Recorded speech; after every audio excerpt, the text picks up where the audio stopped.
Bienvenue dans ce second guide de démarrage consacré à Kaspersky Security Center 10. Nous y aborderons les tâches et les stratégies élémentaires à effectuer avant le déploiement de la solution Kaspersky Endpoint Security 10. Commençons par créer deux groupes élémentaires d'administration. Un groupe Workstation et un groupe Serveur. Un simple clic droit suffit, et d'une manière générale d'ailleurs, n'oubliez pas d'utiliser ce fameux clic droit. Il vous sortira de pas mal de situations, vu que la majorité des fonctions applicables sur un objet s'y trouvent. Glissons ensuite le serveur Windows 2008, Security Center, dans le groupe adéquat.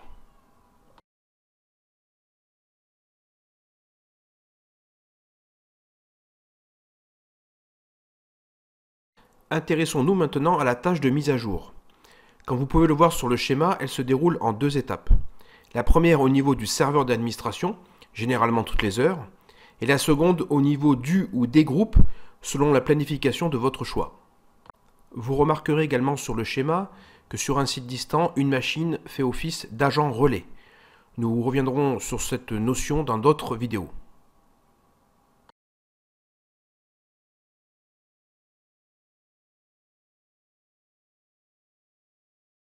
Concentrons-nous maintenant sur la première tâche de mise à jour.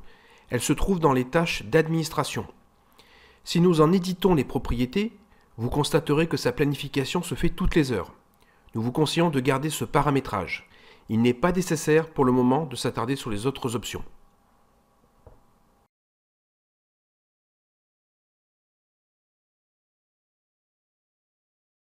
La seconde tâche a été créée par l'assistant de démarrage. Reportez-vous au premier guide vidéo. Il suffit donc de l'éditer. Par défaut, la programmation est relativement rapprochée puisqu'elle peut être horaire, selon ce que reçoit le serveur d'administration. Vous pouvez planifier ici quelque chose de plus espacé, entre 4 et 6 heures par exemple, surtout si vous avez activé le Kaspersky Security Network. Remarquez la fonction de tâches non exécutées, mais aussi la nouvelle fonction automatique de répartition de tâches. Si vous préférez, vous pouvez définir manuellement cet intervalle. Par exemple, si tous les utilisateurs arrivent à 9 h, les mises à jour seront réparties entre 9 h et 9 h 10. Vous remarquerez dans le paramètre la notion de source de mise à jour, mais surtout la notion de nomadisme, puisqu'en dehors du réseau, les mises à jour se font directement sur Internet. Ce n'est pas le propos ici, mais sachez que vous pouvez rajouter autant de sources de secours que vous le souhaitez. Passons maintenant à une autre tâche primordiale, la tâche de recherche de virus. Il est impératif de garder à l'esprit que la recherche programmée de virus a une profondeur d'analyse supérieure à l'antivirus temps réel, qui se doit d'aller vite pour ne pas perturber l'utilisateur. Pour vous entraîner à la manipulation des tâches, nous allons en créer deux avec des réglages différents, une pour les workstations et une pour les serveurs. Comme vous avez pu le voir, un simple glisser-déplacer ou copier-coller suffit à manipuler les tâches. Éditons la tâche et attardons-nous sur la programmation. Nous vous conseillons idéalement une analyse complète par semaine. Vous pouvez par exemple programmer la tâche en semaine à partir de 8 h, sans oublier de cocher la case « Lancer les tâches non exécutées ». Ne vous inquiétez pas, elle se fera sur inactivité. Dans Paramètres, vérifiez les objets à analyser également. Par défaut, l'assistant vous a créé une tâche d'analyse rapide et non complète. À vous de rajouter par exemple tous les disques durs et plus si besoin. C'est ici que vous allez imposer cette analyse seulement quand la machine n'est pas utilisée. Pour cela, nous monitorons l'économiseur d'écran et le clavier verrouillé. N'hésitez donc pas à mettre ces paramètres dans une GPO par exemple, pour aider à la bonne réalisation de la tâche. Elle se réalisera ainsi pendant les pauses café, les réunions ou le déjeuner des utilisateurs. Validez ensuite par OK.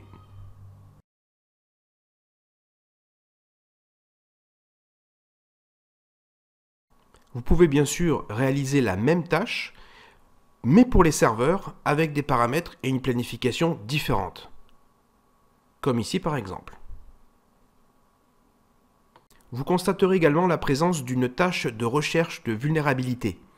Cette tâche est optionnelle, selon ce que vous avez configuré dans la stratégie Endpoint.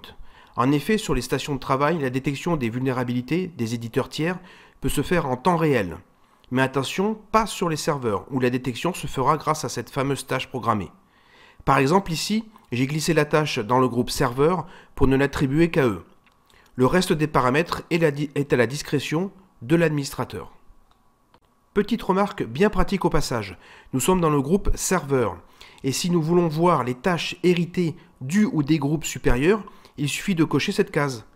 Nous constatons bien ici que le groupe serveur bénéficie de la tâche de mise à jour du niveau supérieur. Idem, par exemple, pour le groupe Workstation. Maintenant que vous avez compris le principe des tâches, abordons un nouveau chapitre, les stratégies. Elles définissent les réglages des différents logiciels Kaspersky administrés, et cela pour tous les ordinateurs ou un sous-groupe spécifique. Commençons par l'agent d'administration, qui est chez Kaspersky un logiciel séparé du client endpoint. Il est important d'affiner les réglages par défaut. Par exemple, dans Paramètres, définissez sans plus attendre un mot de passe qui protégera l'agent contre les tentatives de désinstallation d'un utilisateur administrateur local. Cliquez ensuite sur OK et n'oubliez pas le petit cadenas. Notez dans la partie stockage la possibilité de désactiver des remontées d'informations dans le serveur d'administration Kaspersky pour alléger la base SQL par exemple. Dans le même esprit, si vous n'en avez pas l'utilité, vous avez la possibilité de ne pas rechercher les mises à jour Windows Update. Dans la section Réseau, vous trouverez notamment la possibilité de changer la période de synchronisation entre le poste client et son serveur d'administration. Les autres options, plus avancées, ne seront pas abordées ici.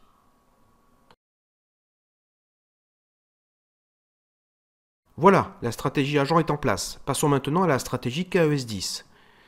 Autant il est relativement simple d'avoir une stratégie agent commune à toute la société, autant il est utile de différencier la stratégie KES10 pour les workstations et KES10 pour les serveurs, par exemple. Plutôt que d'éditer la stratégie, nous allons créer une à partir de 0 afin de prendre les bonnes habitudes.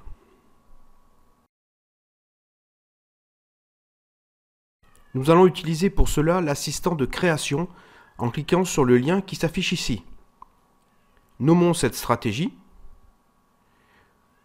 Notez également la possibilité d'importer un fichier de configuration si vous en avez déjà un. L'assistant vous affiche ici les modules de contrôle.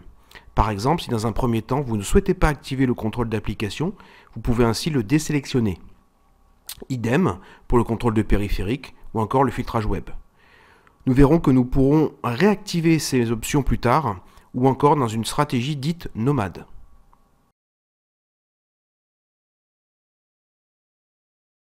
L'écran suivant traite des options de chiffrement. Ce module fera partie d'une vidéo dédiée. Nous allons donc laisser les options telles quelles pour le moment. Dernier écran, les modules de protection. Encore une fois ici, chaque module peut être activé ou désactivé via la boîte à cocher. Notez également la présence d'un cadenas qui a une double fonctionnalité. Appliquer des modifications et bloquer la fonction et la configuration dans l'interface de l'utilisateur. De plus, directement ici via la case Modifier, chaque moteur peut être paramétré. Par exemple, dans la section antivirus fichier, nous vous conseillons immédiatement de désactiver le scan des disques réseau. Ensuite, vous activerez ou pas les autres modules selon les protections périmétriques que vous avez déjà sur votre réseau. Par exemple, boîtier pare-feu, appliance, service hébergé de filtrage mail, etc. Arrive ensuite le sujet des exclusions. L'assistant vous propose ainsi par exemple de créer des exclusions recommandées pour les postes de travail ou des serveurs. Ce sont des exclusions conseillées par Kaspersky, Microsoft ou d'autres éditeurs. Vient ensuite l'accord de participation à KSN, référez-vous encore une fois au guide numéro 1. Comme vous pouvez le constater ici, vous aurez la possibilité d'afficher ou non l'interface client de Kaspersky, mais surtout d'affiner les notifications du client antivirus. Notez ainsi que par défaut, l'antivirus de fichier n'affiche pas de notification sur écran en cas de détection d'un malware.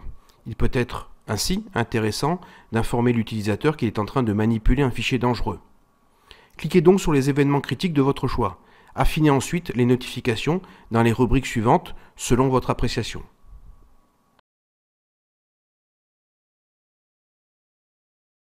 Très important également, n'oubliez pas d'activer un mot de passe au niveau du client Kaspersky Endpoint Security 10. Nous vous invitons vivement à le faire pour deux raisons. Premièrement, protéger un peu plus le client antivirus contre les administrateurs locaux, mais également la possibilité de donner accès à la gestion du client local à un correspondant bureautique. Il ne reste plus qu'à cliquer sur Terminer. La stratégie est active. L'assistant nous a permis donc de créer notre toute première stratégie. Elle est évidemment éditable à tout moment. Vous pouvez revenir dans n'importe quelle section. Ici par exemple, nous allons contrôler les exclusions et les zones de confiance. Nous voyons que nos exclusions sont bien en place, ainsi que les applications de confiance. N'hésitez surtout pas ici à rajouter des répertoires ou des applications liées à vos logiciels maison.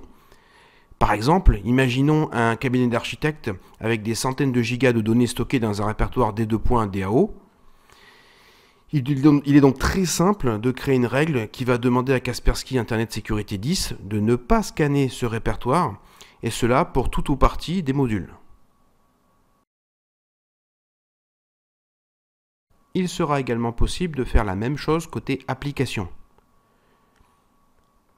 Exemple ici avec le logiciel client.exe qui serait placé dans un répertoire toujours DAO.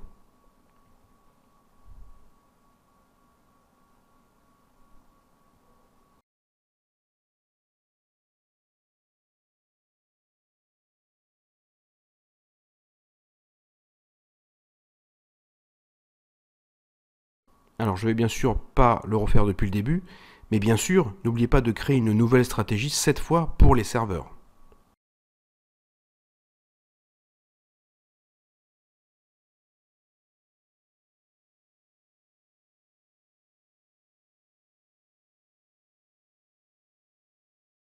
Avant de nous quitter, abordons la stratégie mobile.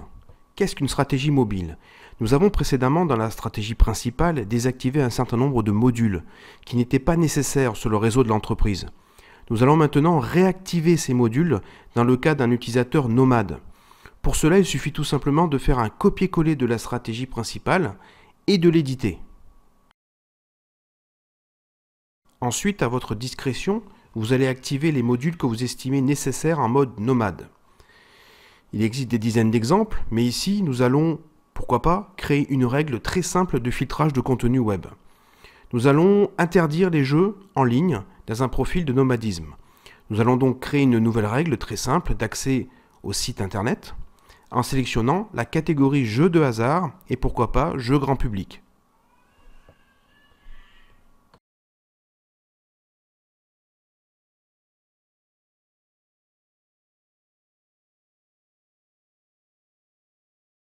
Rajoutons ensuite, pourquoi pas, l'antivirus courrier. Renforçons l'antivirus Internet.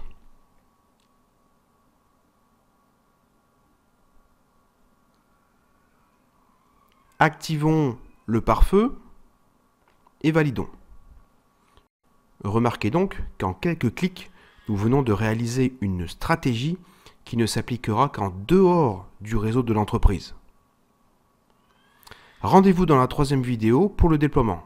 Merci et à bientôt.